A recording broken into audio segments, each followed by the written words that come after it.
Magandang araw sa inyong lahat at welcome sa aking channel. TV personality na si Kim Chu nagpost sa Instagram ng ilang photos kasama ang aktor na si Paolo Avellino bilang tribute sa season finale ng kanilang serye na What's Wrong with Secretary Kim.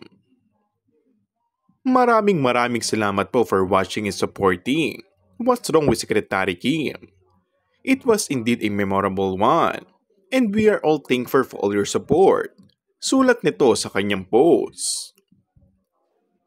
I have no words, just wanna thank each and everyone for making this project fun and amazing.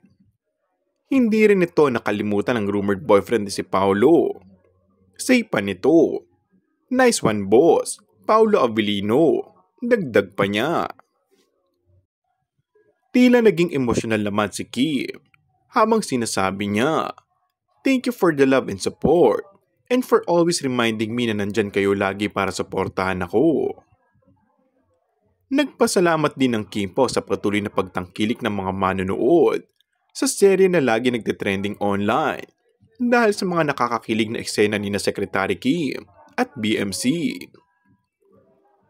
Overwhelming yung mga nangyayari na ang daming natutuwa at nasisiyahan. I'm very thankful and grateful na hindi nila kami binibitawan. Patuloy sila nakasubaybay hanggang matapos. Kung bago ka lang sa akin channel ay mag-subscribe at pindutin na rin ang notification bell. Maraming salamat!